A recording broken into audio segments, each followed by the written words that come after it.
네, 광복절입니다. 2020년 8월 15일 이정훈입니다. 오늘도 많은 비가 왔네요. 광화문시위가 제대로 열릴 수 있는지 모르겠습니다. 오늘 제가 들고 나온 주제는 지금 많은 언론이 주목을 하지 않고 있는데 평화의 댐입니다. 평화의 댐이 대한민국을 살렸다. 그리고 청개구리 문재인 정권을 고발한다. 문재인 정권은 언제까지 대한민국 국민을 청개구리로 둘 것인가. 이것이 부제입니다. 휴전선의 길이는 한 155마일로 알려져 있죠. 한 250km 된다는 얘기입니다. 근데 휴전선은 이렇게 곡선입니다. 따라서 한반도의 직선 길이는 훨씬 짧죠. 한반도에서 가장 짧은 동서 길이는 한 200km로 알려져 있습니다.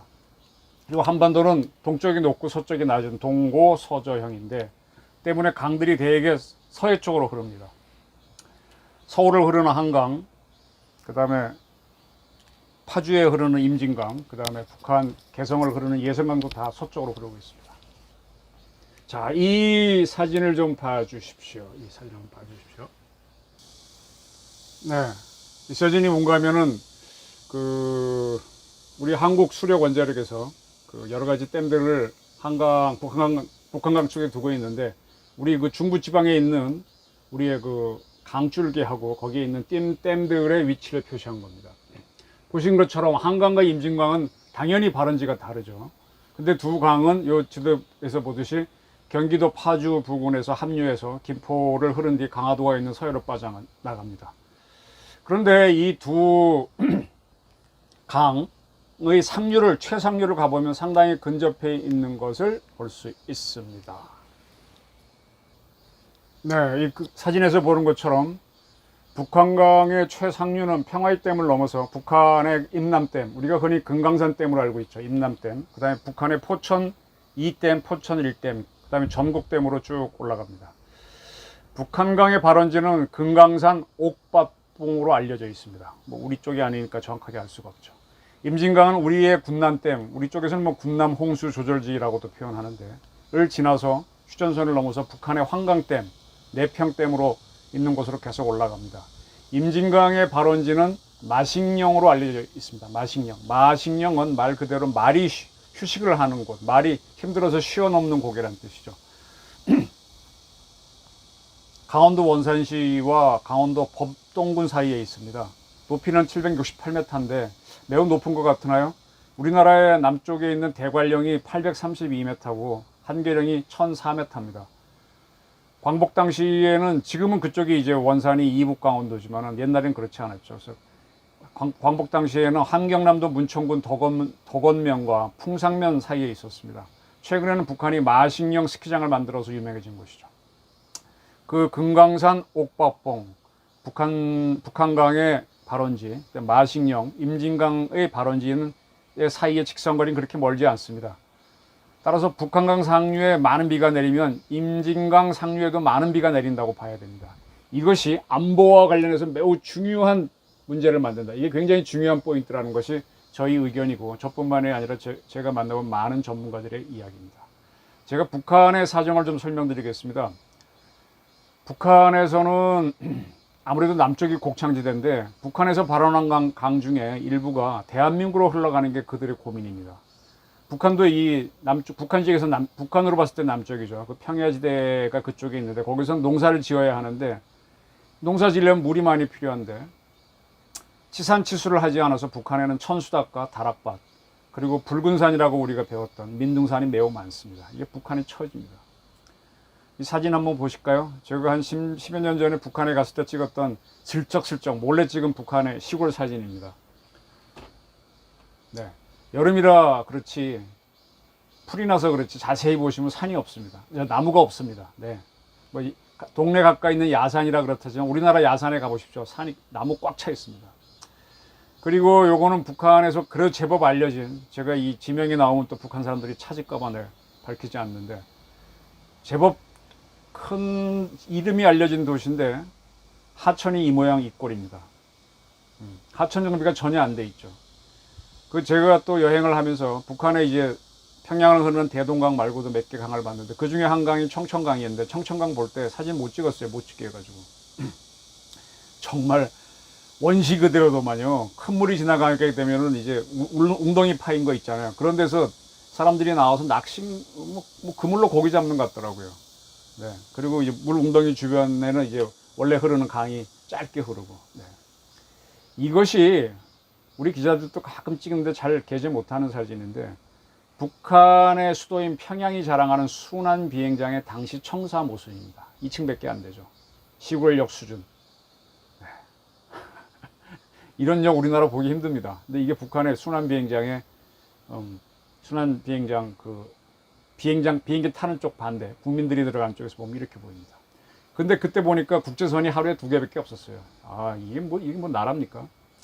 그리고 요거는 위치를 밝히겠습니다. 향산 호텔입니다. 북한도 바로 알겠지. 많은 분들은 북한 사람들이 대단하다고 보는데, 저는 실질적으로 만나보니까 별거 아니라고 봅니다. 향산 호텔에 갔을 때 그 앞에 이렇게 조그만 아래위로 긴 정원이 있었는데, 그 가운데다가 주체라고 관목을 심어갖고 글자를 만들어 놓았어요. 근데 그날 보니까 뭐 여러 사람들이 그거 막 밟고 가더라고요, 주자를. 근데 아무도 제지 안 해요. 그래서 북한도 주체하지만 뻥이구나 싶어서 하나 찍었던 북한의 현실입니다. 요거는 평양의 대동문이라고 있어요. 우리의 서울로 비교하면 남대문은 아니고요, 동대문 정도 되겠다. 평양에 성이 있는데 바깥의 성이 외성, 안의 성을 내성이라고 합니다. 서울로 얘기하면 외성은 동대문, 남대문 같은 게, 그게 그 성이 있는 서울 외곽 성이 외성이고, 경복궁을 둘러싼 성이 내성이라고 할 수 있죠. 우리 경복궁에 가게 되면 뭐 영추문 뭐 이런 식으로 이제 거기도 광화문도 있고 내성의 문이 있는데, 그러한 내성의 동문이 대동문입니다. 북한은 국보 4호로 한 건데 바로 그 옆에 무궁화가 피어 있더라고요. 북한은 무궁화 싫어할 텐데 싶어서 얼른 찍었습니다. 북한 사람들 무궁화 폈는지 아는지 아무 관심이 없어요. 북한의 실상이 이렇습니다. 자, 북한의 실상을 간단히 보여드린 거는, 북한은 그렇게 발전한 나라가 아니고 좀 미개했다고 하면 어떨까 싶을 정도로 그런 나라입니다. 치산치수를 하지 않아서 민둥산과 붉은산, 그 다음에 뭐 그게 아주 즐비한 곳입니다. 홍수와 가뭄, 그 전기부족도 심한 곳입니다. 자, 다시 이 화면을 봐주십시오. 여기가 북한의 개성인데 인구가 한 34만 정도 됩니다. 근데 북한에서는 지크라시라고 해놨어요.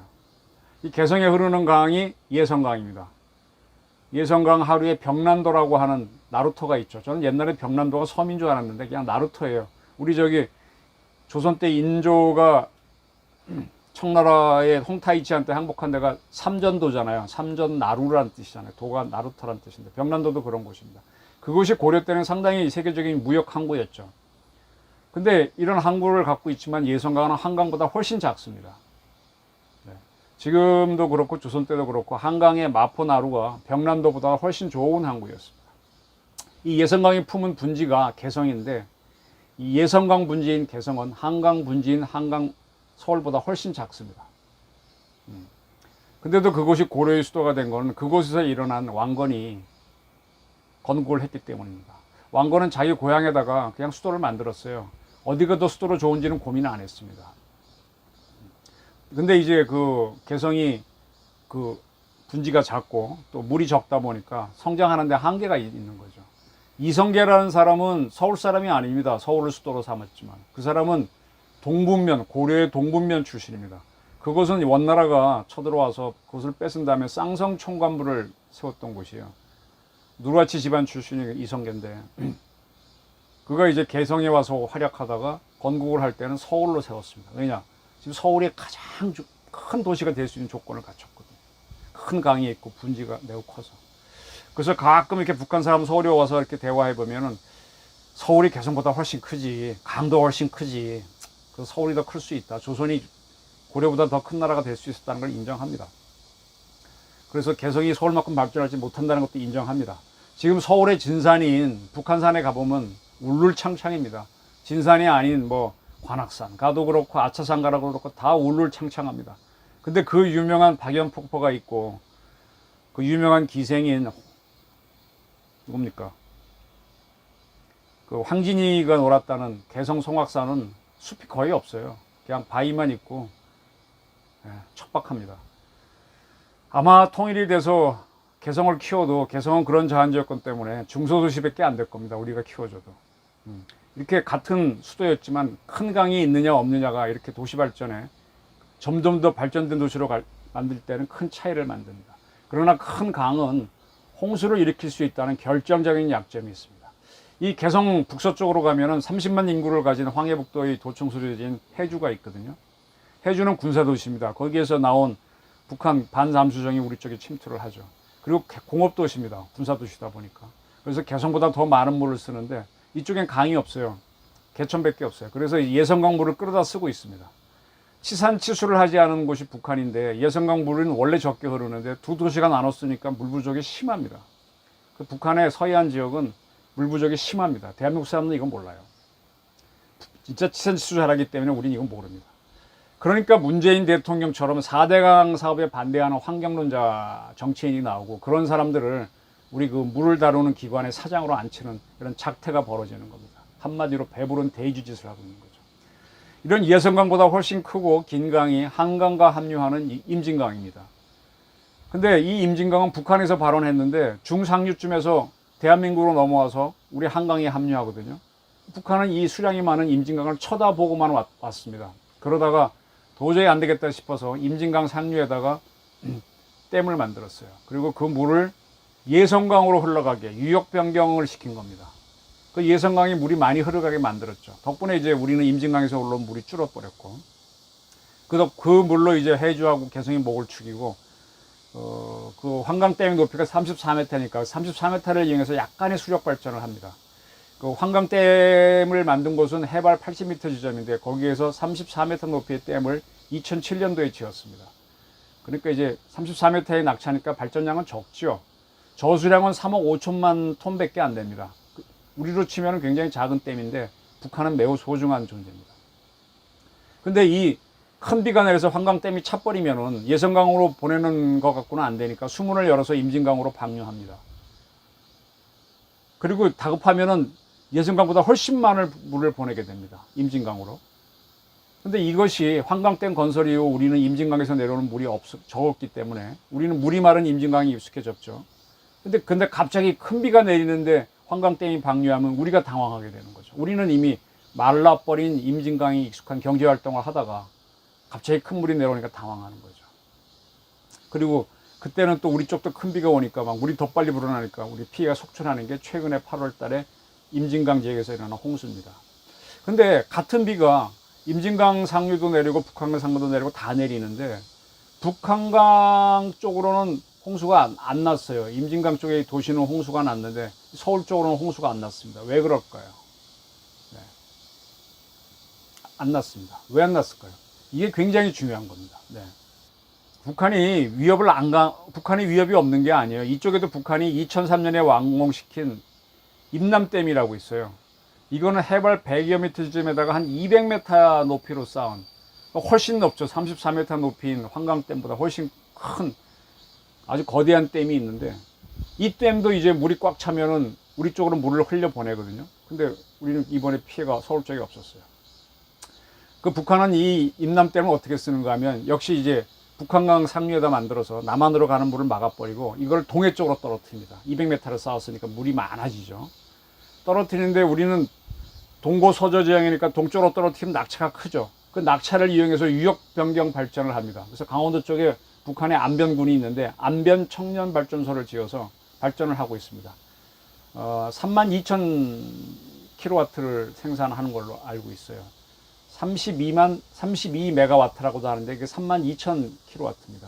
이게 얼마나 크냐 궁금해 하시는데 우리 이번에 물난리 겪어서 문제 일으킨 섬진강 수력발전소가 바로 30,000kW입니다. 그러니까 이거랑 비슷하죠.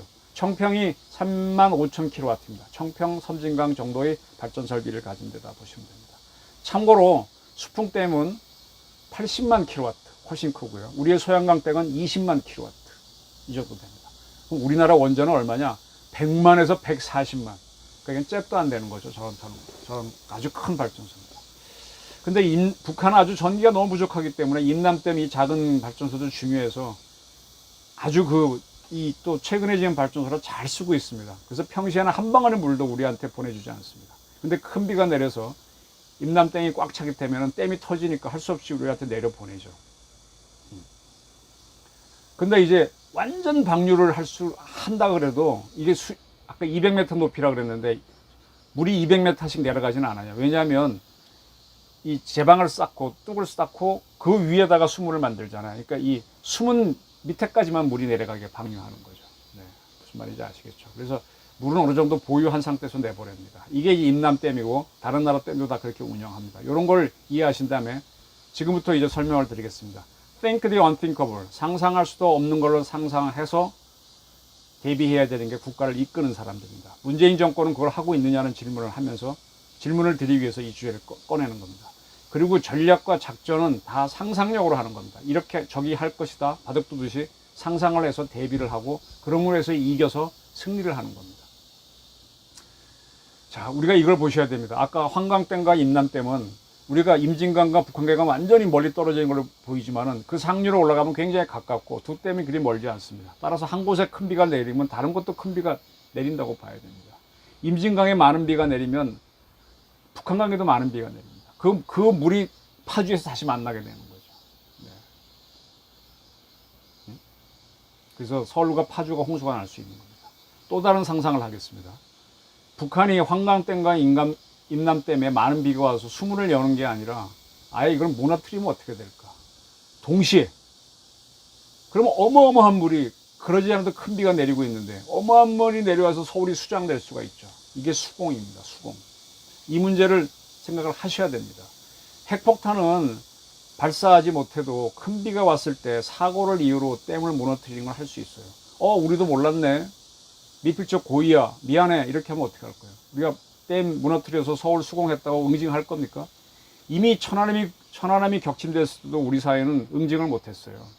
뭐 때려야 된다 말아야 된다 우리끼리 갑론을박하다가 좌파들이 전쟁하자는 겁니까? 그랬더니 깨갱하면서 아무것도 못하고 보수파는 그때 6월 4일 지방선거에서 오히려 대패했습니다. 전쟁 유발시킨 그런 위험한 사람들이라고 해서. 북한이 원폭으로 우리를 때린다면 미국이 원폭으로 북한을 때리는 응징이라도 하겠지만 두 댐을 무너뜨려서 우리를 수공으로 가면 참 미국도 응징하기 어려울 겁니다. 네. 그 물이 들어와서 제가 지금 이런 컴퓨터를 이용하고 이제 카메라를 이용해서 찍고 있는데 이게 물이 다 차면 이거 다 아웃돼요. 우리 뭐 4차 산업혁명, AI 산업 웃기고 있네. 다 날아갑니다. 다시 원시에 돌아가는 겁니다. 기술만 갖고 있을 뿐이지. 훨씬 더 좋은 무기가 원폭이 아니라 이 물로 하는 수폭입니다. 그야말로 수소폭탄이 아니라 수폭입니다. 임남댐의 저수 용량은요 무려 26억 톤입니다. 3억 5천 톤의 환강댐하고 비교가 안 됩니다. 북한에. 우리 소양강이 29억 톤입니다. 거의 그만한 크기로 물통이 큽니다. 근데 그걸 마냥 무너뜨릴 수 있죠. 뭐 북한의 폭발 기술이 얼마나 좋아요. 그게 문제였습니다. 바로 이 문제를 임남댐 건설을 북한이 검토했을 때 바로 발빠르게 움직인 것이 권위주의 정권인 전두환 정부였습니다. 북한이 시작도 하기 전에 계획 썼을 때 먼저 상대방이 얘기를 꺾어야 우리가 유리해지잖아요. 다 지은 다음에 하려면 허덕거리게 되고 왜 짓냐고 시비 걸게 되고 또 친북주의자 종북주의자를 나와서 예산 낭비다 자연 파괴다 뭐 이런 온갖 환경론자 다 기어나올 거 아닙니까. 전두환 씨는 86년에 바로 평화의 댐을 짓자라고 들어갔습니다. 왜? 88 올림픽을 해야 되니까. 그 평화의 댐 공사를 86년에 시작했습니다. 이게 조금 설명했지만 굉장히 잘한 겁니다. 근데 평화의 댐을 짓기로 한 곳이 어딘가 하면은 임남댐에서 물이 흘러나오면 흐르는 골짜기에 있습니다. 근데 그 골짜기는요 평시에 화천댐이 밑에 있는데 화천댐 때문에 저수지가 생겼잖아요. 그게 8호호입니다. 8호호 댐은 물에 잠겨 있는 곳이에요. 그러니까 8호호가 민간인 통제 구역까지도 물을 잠가놨습니다. 근데 그 이상 가서 우리가 저수지가 없는 곳에 지으려니까 너무 북한에 가까워서 위험해서 못 짓는 거예요. 하루에도 지으려니까 8호 물을 낮춰야 되는데 8호 물을 낮추는 것도 한계가 있어요. 아까 말한 대로 이렇게 댐을 쌓고 댐 위에다 수문을 만들잖아요. 그러니까 수문 이하로는 물을 못 낮추는 거죠. 낮추는 게 가능할 때가 있어요. 워낙 강물이 들어서 물이 더 줄어버리는 거죠. 그게 봄철인 4월, 5월 되면 우리는 갈수기가 심하니까 그때는 많이 내려갑니다. 그 8호의 그 수문이 175m에 있는데 4, 5월 되게 되면 갈수기가 심해지면 한 160m까지 내려갑니다. 그때 땅이 되는 곳이 바로 평화의 댐을 지은 그곳입니다. 거기에 지어야만 우리도 안전하게 공사를 북한의 폭격으로부터 위험을 벗어나서 할 수 있다 싶어서 거기다 공사를 지으려고 했는데 근데 4, 5월 지나서 비가 오면 또 물이 잠기잖아요. 그래서 처음에 어떻게 했는가 하면은 공사하면서 화천댐에 구멍을 냈어요. 수위가 160m까지 내려가도록. 그걸 5개 뚫었습니다. 뚫으니까 이제 갈수기대 수량인 160m까지 물이 쭉 빠지게 한 거죠. 그래 놓고 이제 평화의 댐을 공사를 시작했습니다. 그때 이 공사의 정당성을 얻기 위해서 이규호 건설부 장관이 북한에 대한 성명을 발표합니다. 북한은 임남댐 짓지 말라. 그때는 우리가 금강산댐이라고 그랬죠. 그리고 북한이 임남댐을 붕괴시키면 그 댐이 저장한 물을 우리 그때는 18억 톤으로 봤어요. 근데 북한은 더 높이 지어서 지금은 26억 톤이라고 그랬죠. 그 다음에 20억, 18억 톤의 물이 흘러내리면은 그때 또 많은 비가 오릴 때 그걸 무너뜨릴 테니까 그러면 그 다른 물과 합세해서 또 우리 댐도 무너지게 되면 한 200억 톤의 물이 서울을 덮쳐서 63빌딩 중턱까지 물이 차서 서울이 수장된다. 그런 사실을 이야기했었죠. 그리고 200 국방부 장관도 200억 톤을 물로 수공을 하면은 그 위력은 핵무기보다 크다라고 발표해서 이제 그렇게 하고 우리 공사를 했는데 이것이 나중에 사기극이다라고 떠들게 된 게 누구라고요? 김영삼, 김대중을 따라갔던 그 지금 문재인 세력의 선배가 되는 좌파들입니다. 그래서 이제 그걸 막으려고 하니까 평화의 댐도 화천댐의 물을 빼고 난 다음에 짓게 된 거죠. 그래서 임남댐 물을 다 받아야 되겠다. 그런 개념. 18억 톤에 넘는 물을 받으려니까 이렇게 화천댐에 구멍을 뚫어갖고 물을 더 빼내고 갈수기 수준으로 빼내고 이제 짓게 된 겁니다. 근데 평소에 거기 물이 차 있으면 안 되니까 밑에다가 거대한 하수구를, 방류구를 만들었어요. 그러니까 어떤 형태로 가는 내려오는 물이 있으면은 거긴 다 빠지고 늘 비어있는 댐으로 만들어 놓는 거죠. 그 물이 내려오면 그걸 받고 밑에 방류구로 물을 계속 빼내는. 그래서 이제 해발 160m에 만들었습니다. 네. 화천댐엔 5개의 구멍을 뚫어놓고 만들었습니다. 그리고 89년도에 80m 높이의 평화의 댐을 완공했습니다. 이게 세칭 1단계 공사입니다. 근데 그때 북한은 임남댐 공사를 한다 하면서 시작하지 못했거든요. 그러니까 그때 벌떼같이 YSDJ 세력이 가짜 정보 만들어서 국민을 사기쳤다. 평화의 댐은 사기다. 국민선거 받은 거 가짜다 하고 뭐 조사하고 난리 쳤습니다. 네, 육공 시절 내내. 감사원 감사까지 하고요. 또 그 시절은요. 지금 문재인 정부의 주류가 386 세대잖아요. 그 자들의 학생운동 시위가 극에 달했을 때고 또 노사분규가 극에 당했을 때입니다. 그런 시절이 얼마나 떠들었습니까? 근데 그 후에 북한이 진짜로 금강산 댐 짓는 거 알려지니까 슬그머니 목소리를 낮췄죠. 그리고 이제 노태우 정부가 끝나고 김영삼 정부가 들어섰다가 김대중 정부가 들어서가지고 북한하고 뭐 정상회담도 가고 북한하고 뭐 더 이상 전쟁은 없다 선언했는데 그게 아니잖아요. 북한이 2002년도에 농축 우라늄으로 핵무기 만드는 걸 시인하고 나서 또 세상이 바뀌었잖아요. 그리고 그때 북한이 임남댐 공사를 하면서 공사장의 고인물을 일시적으로 방류했습니다. 19일 동안 3억 5천만 톤을 방류해서 정말로 우리 국민 놀랐습니다. 제가 그때 평화의 댐 현장에 갔었어요. 진짜 시커먼 물이 처음에 졸졸 흐르다가 확 불어난 거 보니까 야, 이 댐 터지면 정말 무섭겠구나. 그래서 김대중 정권은 평화의 댐을 부정적으로 봤음에도 불구하고 2단계 증축을 결심합니다. 그래서 그해 9월에 공사가 들어가서 노무현 정부 때인 2005년에 완성이 됩니다. 그때 80m를 45m 넓혀서 125m로 만들었습니다. 그 공사를 완공했을 때 노무현 씨 안 갔죠. 대통령 안 갔고 국무총리도 안 보냈습니다. 굉장히 중요한 때입니다. 수자공사 사장이 완공시켰습니다. 그리고 그렇게 하면서 그때쯤 우리가 화천댐에 뚫었던 5개 구멍을 막고 그 양반한 게 아니라 수문을 설치했죠. 그래서 북한이 임남댐을 터뜨리거나 해서 많은 물을 내려보내면 평화의 댐이 막다가 안 되면 막 넘어올 거 아닙니까? 그 물을 화천댐이 못 막으면 그 5개 구멍 뚫어서 만든 수문까지 열어서 다 내려보내자. 그렇게 해서 그걸 이제 수문으로 했죠. 네. 그렇게 이제 물을 막으니까 어떻게 돼요? 다시 화천댐에 물이 올라가잖아요. 수문인 데까지 150m까지 올라가니까 아까 말씀드린 대로 평화의 댐은 아주 갈수기 때를 기준으로 만들었잖아요. 160m. 그러니까 평화의 댐도 물이 차게 된 거죠. 거꾸로. 그래서 190m까지는 물이 차게 돼 있는 상황으로 되어 있습니다. 지금은 약간 물이 차 있습니다. 이게 평화의 댐들의 지금 모습인데 평화의 댐은 최대 29억 톤을 채울 수 있습니다. 그건 임남댐의 26억 톤보다 3톤이 많습니다. 그 평화의 댐에 물이 꽉 차게 되면 그 물이 어디까지 올라가는가 하면 임남댐 바로 밑까지 딱 갑니다. 근데 우리 쪽은 우리 군도 거기 3군단 산하에 몇 개 사단이 있는데 도망가야죠. 물에 침수 안 당하려면. 북한 근데 이 물이 올라가서 북한 군 지역도 침수시키니까 북한군은 우리 쪽은 우리 군이 알려주니까 피하겠지만 북한 쪽은 우리가 알려줄 수 없으니까 북한군이 피해를 입을 수 있죠. 바로 이렇게 대응댐을 만들면서 북한도 수공 플러스 군사작전을 못하게 되는 거죠. 그리고 우리는 북한에 통보할 방법이 없으니까 북한군 지역이 침수되면은 그 기습성은 북한이 오히려 많이 받게 되는 거죠. 그렇습니다. 그리고 북한이 임남댐을 담수하기 시작했을 때 이명박 정부가 4대강 사업을 했는데 이 평화의 댐 다시 보강공사를 결정합니다. 이 평화의 댐은 흙과 돌로 만든 사력댐이에요. 그래서 물이 만약에 원류를 하게 되면 돌들이 흘러내리면서 무너질 수 있습니다. 때문에 그걸 막기 위해서 표면을 콘크리트로 완전히 막아서 콘크리트 댐전을 만드는 그러한 공사를 이명박 때 시작해서 박근혜 정부 내내 해가지고 문재인 정부 때는 2018년에 완성했는데 아무도 관심이 없었습니다.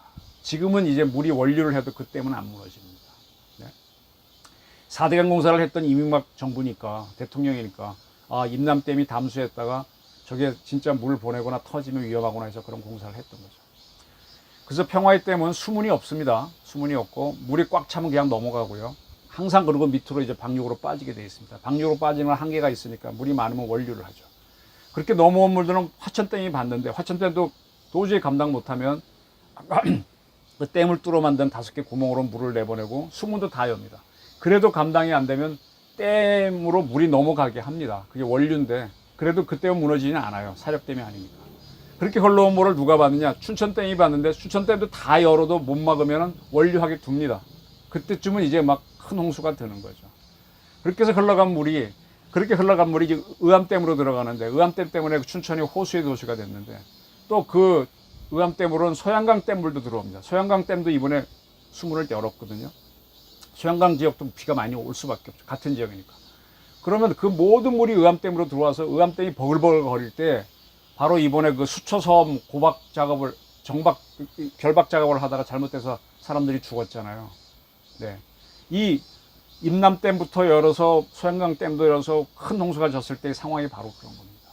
이번에 원류는 없었던 거는 평화의 댐이 많은 물을 잡아줬기 때문에 바로 그래서 의암댐이 그렇게 사고를 냈던 거고요. 그 의암댐을 넘어온 물들은 그 다음에 청평댐이 막는데 역시 안 되면 또 물이 원류시키면서 내보낼 수밖에 없습니다. 청평 의암댐은 물이 원류해도 안 무너집니다. 네. 그리고 조금 남쪽에 있는 충주댐 쪽에도 비가 엄청나게 온다면 충주댐도 결국 문을 열어야 됩니다. 충주댐이 소양강보다 큽니다. 한 27억 톤 갖고 있는데 그게 물을 열어서 내려보기 시작하면 남한강도 이제 물이 불어나죠. 근데 이 댐이 물을 안 열어주면 그 밑에 이명박 정부가 만든 강천보, 이포보, 여주보 작은 보가 있어요. 거기 댐을 만들면 좋았는데 만들면은 이미 도시화가 돼서 수몰이 되잖아요. 그럼 보상비가 너무 나니까 못하고 결국은 작은 보로 했다고 보시면 돼요.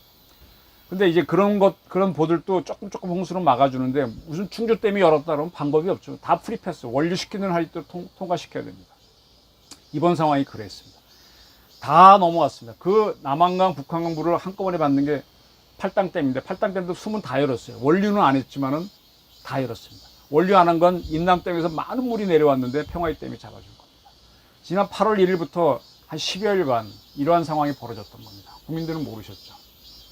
근데 물이 댐을 넘어가는 원류는 없었는데 이것이 평화의 댐이 엄청난 물을 잡아줬어요. 평화의 댐은 물을 원류시키지 않고 잡아주고 방류구로만 내보냈어요. 이러한 사실은 언론에 거의 보도된 바가 없습니다. 자, 이게 보도됐더라면 북한의 수공 두려움이 바로 국민 사이에 일어났겠죠.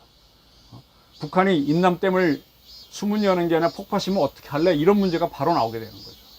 이번에 섬진강 댐이 방류했다고 화기장도 작살나서 그렇게 시끄러운데 그거와 비교도 안 되는 서울시민의 1000만 서울시민, 1000만 경기도민들의 두려움이 나오는 거죠. 정권이 뒤집어지는 겁니다.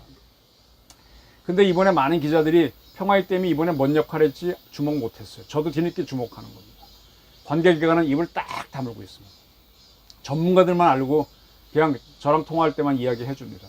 그런 점에서 저는 정말 문재인 정부 대통령은 운이 좋은 사람 같아요. 벌써 위기가 한두 번이 아닌데 잘 넘어가고 있습니다. 오늘 8월 15일 대규모 시위가 예정돼 있는데 큰 비가 내렸으니 얼마나 좋겠어요. 또 코로나도 점점 더 퍼지고 있다는 막 그런 문자는 계속 들어오니까 얼마나 좋겠어요. 모든 댐이 수문을 열면 서울은 홍수가 나야 되는데 안 난 것은 또 하나의 이유가 있습니다. 네. 바로 전두환 대통령 시절에 강변북로하고 88도로 올림픽 도로를 만들면서 철옹성 같은 성을 뚝을 쌓았잖아요. 그거 이 지역보다 내륙보다 높게 올렸거든요. 절대 안 터집니다. 그때 그 뚝은. 그리고 한강이 상당히 넓은 고수구지를 만들었는데 그게 비가 오면 범람원이 돼가지고 한강물이 쭉 빠지게 해주잖아요. 그러니까 이번에는 뭐 고수부지도 끄떡 없었고요. 이건 전두환 대통령의 한강 정비 사업인데 문재인 정권은 죽었다 해도 이렇게 물난리 당해도 얘기 안 하죠. 네. 그렇게 해서 한강이 터지지 않으면 뭐가 문제가 되는가? 뭐 한강 서울 부근에서 만나는 수많은 하천들이 있죠. 중랑천, 왕숙천, 안양천, 뭐 경안천, 탄천 이런 지류에 흘러온 물들이 한강으로 물이 못 들어가니까 그 지역이 침수가 쭉 되죠. 그런 것들이 이제 뭐 성수동, 물레동 뭐 이런 것도 아닙니까? 저쪽 뭐 오목교 이런데. 근데 이런 데도 피해가 없었어요. 왜 그런 거예요? 물을 막 퍼올리는 펌핑 시설까지 갖춰버렸거든. 지천이 물이 못 빠지면 펌핑을 해서 한강으로 집어넣어 버리는 거예요. 그러니까 이 한강 치수 사업이 완벽한 건데 이런 토대는 다 전두환 정부부터 시작해서 한 겁니다. 근데 절대로 문재인 정권은 인정 안 하죠. 이래서 한강은 서울은 이번 홍수 때 거의 피해 없었습니다. 일부 지역 침수는 물이 덜 빠져서 순간적으로 그런 겁니다. 그래서 저는 이번 홍수가 없었던 이것에 공을 한번 따져봤는데 1등 공신이 누구냐라고 뽑으면은요. 저는 일제와 박정희 대통령을 꼽습니다. 왜 일본을 꼽냐고요? 북한강 수계 개발 사업을 처음 시작한 게 일본입니다.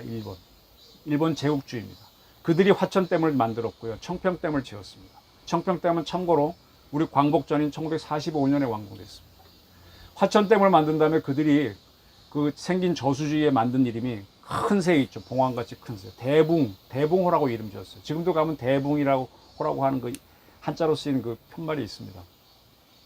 근데 그거를 6.25 전쟁 때까지는 그렇게 불렀는데 우리가 거기서 중공군을 6.25 때 경멸을 시켰잖아요. 그래서 이승만 대통령이 거기 와서 중공군을 경멸시켰으니까 중공군을 깬 데다 오랑캐를 깬 데다 그래서 8호라고 이름을 바꿨고 그 전투에서 크게 기여를 했던 이사단은 노도와 같이 싸웠다 그래서 노도부대라고 이름을 지어주었죠. 네. 근데 이 반일을 한다는 이 문재인 정권이 말해요. 중국이 싫어한다는 이유로 8호호를 대붕호로 바꾸자 그랬어요. 일본 놈 이름을 도로 살리자 그랬어요. 그래서 내가 참 희한하다 그랬는데 그냥 넘어갔습니다. 박정희 대통령은 제가 1등 공신으로 꼽는 이유는 춘천댐, 의안댐, 팔단댐, 소양강댐 등을 지었습니다. 그리고 화천과 청평댐을 수리했기 때문에. 그래서 저는 박정희 대통령을 1등 공신으로 꼽는 겁니다. 2등 공신은 전두환 대통령입니다. 평화의 댐을 지어서 북한의 수공을 원천적으로 차단했고요. 지금의 우리 수해 없는 한강을 만드는 한강 정비 사업을 했습니다. 네. 뭐 독재를 했든 뭐든 이거는 정말 대한민국 국민이 감사해야 된다고 봅니다. 3등 공신은 이명박 대통령입니다. 지금 우리는 더 이상 댐을 지을 곳이 없다 그랬어요. 보상비가 너무 들기 때문에. 그런데 남한강 쪽에 그나마 좀 남아있는 지을 곳을 준설을 해서 수량을 확보하고 작은 저류 기용을 하는 보를 지었습니다. 강천보, 이포보, 여주보. 그것들이 많이 조금 기여를 했죠. 이번에 워낙 많은 비가 왔으니까. 그렇습니다. 그리고 그래도 잘했다. 뭐 대통령이니까 당연히 할 일이지만 일반 공신으로 볼 수 있는 게 김대중 대통령입니다. 그런 문재인 대통령과 달리 자기 좌파적 생각에 빠져 있지 않았어요. 햇볕 정책을 했음에도 불구하고 북한이 고농축 우라늄 개발하고 있다는 걸 발표를 했고요. 평화의 댐은 사기라는 주장이 많았음에도 평화의 댐 증축을 결정한 공이 있습니다. 그건 국가 지도자가 당연히 해야 되는 건데 하도 노무현과 문재인 정부가 그걸 못하니까 공신으로 꼽겠습니다. 북한강에 있는 모든 댐은 과거에는 한전, 지금은 한수원, 한국수력원자력이 관리합니다. 그리고 남한강에 있는 충주댐과 그 세 개의 보는 수자원공사가 관리합니다. 그리고 지금은 수자원공사가 주로 화천 관리를 하는데 한전은 이제 더 이상 댐을 안 짓고. 근데 수공이 물 관리를 하면서 문제가 많아요. 자, 지금부터 문제는 다시 임진강으로 돌아가겠습니다. 지구가 만들어진 이래로, 한반도가 만들어진 이래로 북한강, 남한강에 있는 한강이 훨씬 크니까 거기서 오는 물이 3, 임진강에서 오는 물이 1의 비율로 3대 1로 만나서 김포로 흘러갑니다. 그 비율은 거의 그렇게 흘러갔는데 박정희 이전까지는 그랬죠. 근데 박정희, 전두환, 이명박 거치면서 근데 그때 흘러올 때 서울이나 파주 쪽은 늘 잠기면서 흘러왔어요. 그러니까 물이 서서히 빠졌는데 지금 철옹성 서울을 만들었거든요. 북한강 개발하고 남한강 개발하면서. 그러면 한강 물은 더 많이 흘러가니까 임진강 물은 못 내려가죠. 뒤로 밀리죠. 그래서 지금 홍수가 박정희 때까지는 한 번도 홍수가 안 든 곳이 자꾸 파주 쪽에 홍수가 나는 겁니다. 그런 상태에서 북한이 환강댐을 열거나 붕괴시키면 그쪽은 작살이 나는 거죠. 이게 임진강의 문제입니다. 그래서 환강댐이 방류했을 때라도 막아보자라고 지은 게 지금의 군남댐입니다. 아까 설명드렸던. 그거를 노무현 정부 때 지었어요. 근데 노무현 정부가 북한하고 2차 정상회담하고 뭐 어쩌고 저쩌고 북한 자극하지 않으려고 애썼잖아요. 그래서 북한을 자극하지 않으려고 환강댐은 3억 5천 톤의 물을 갔는데 그 반도 안 되는 1억 5천 달에 요만한 거 지었어요. 어떻게 그렇게 그 그릇이 작습니까? 전두환은 처음부터 세게 나갔고 더 크게 지었는데 좀 째째하죠. 그래서 제가 노무현 문재인 정권을 비난하는 겁니다. 한 4억 톤짜리로 지었으면 얼마나 좋아요. 그럼 물 내렸을 때 딱 받으면 우리 군도 침수되지만 북한 군도 갑자기 침수되잖아요. 그럼 북한 군도 수공을 못하는 거 아니에요. 우리는 안전해지는 거고. 4억 톤, 5억 톤짜리 져야지. 우리도 그땐 비가 많이 올 테니까. 그때 그 밴댕이처럼 생각이 그렇게 짧은지. 근데 지금 청개구리처럼 비만 오면 군나댐 지역이 걱정을 하지 않습니까? 제목이 바로 그래서 붙인 겁니다. 개구리가, 청개구리가 늘 엄마 하는 말 안 듣죠. 그러다가 엄마가 죽을 때 마지막 유언으로 얘는 시킨 대로 반대로 하니까 내 무덤 내가에 해달라니까 그거는 또 들어서 내가에 지어놓고 비만 오면 개굴개굴 운다는 거 아니에요. 지금 그런 꼴 아니에요? 지금 좌파 정권? 청개구리, 개굴개굴. 그 군남댐이 신용만 하는 댐이 돼버렸어요. 다시 평화의 댐으로 돌아오겠습니다. 자, 북한은 얼마나 우리가 믿겠습니다. 중부지방에 큰 홍수가 들었을 때 사고를 위장해서 환강과 임남댐을 동시에 터뜨릴 수 있습니다. 근데 물론 고민을 해야죠. 두 댐으로서 인해서 얻는 발전의 이득, 물의 이득이 있는데 그걸 포기하면서까지 공격을 할 이유가 이게 있을 땐 수공을 하는 거죠. 네. 그렇게 이득이 적다고 하게 되면 공격을 안 할 겁니다. 그래서 어쨌든 북한은 카드를 하나 쥐는 건데, 자, 이번 홍수 때 말이에요. 이인영 통일부 장관이 북한에 대해서 임남댐을 방류하라는 얘기는 한 번도 안 했어요. 왜? 평화의 댐이 있으니까. 근데 환강댐은 방류하지 마라, 방류해달라면 통보해달라 그랬어요. 왜? 군남댐이 작으니까. 청개구리가 된 거잖아요. 평화의 댐의 덕을 톡톡히 보고 있으면서 학생 때 이인영 씨는 뭐 어떤 주장했습니까? 그러니까 제가 자꾸 스키초프레니아라는 단어를 쓰는 겁니다. 이번에요, 이번 홍수 때 원류는 안 했지만 평화의 댐이 만수위까지 갔었습니다. 190까지 갔습니다. 워낙 우리 쪽에도 비가 많이 왔어요. 초당 2,500톤의 물이 들어왔습니다. 뭐 북한에 보낸 거 주변에 내려온 물 뭐 정신없이 들어왔습니다. 우리 쪽은 이미 알고 다 피했지만 북한군은 어떤 피해가 있었는지 몰라요. 우리 쪽이 평화의 댐이 물을 잡아주는 동안 북한도 침수됐을 거 아닙니까? 북한이 발표를 안 하니까 모르죠. 근데 북한도 임남댐이 상당히 다급했던 모양이에요. 물이 막 늘어나갖고. 북한은 아까 말한 대로 해발 100m 지점에다가 215m로 지었거든요. 근데 그러면 315m인데 거의 한 320m까지 차오른 걸로 보여요. 평소에는 한 305m를 유지하는데 15m, 16m 이상 상승한 거죠. 그래서 물을 막 빼냈던 것 같아요. 북한은 물 빼내지. 근데 우리 평화의 댐은 물을 막아서 물이 역류하지. 그렇게 되면은 이 반파가 생겨서 저 상류 쪽은 수위가 더 올라가거든요. 그럼 북한 지역이 굉장히 북한군 지역이 많이 올라갔을 텐데 북한군 지역에서 산사태 나거나 침수돼서 사람 죽었을 수 있어요. 그래서 제가 어제 방송한 게 8월 11일 날 북한 이 화천 북쪽 휴전선에 직승기 띄웠다. 왜 띄웠냐? 9.16 군사 합의 위반인데 상당히 수상하다. 그런 방송을 했던 겁니다.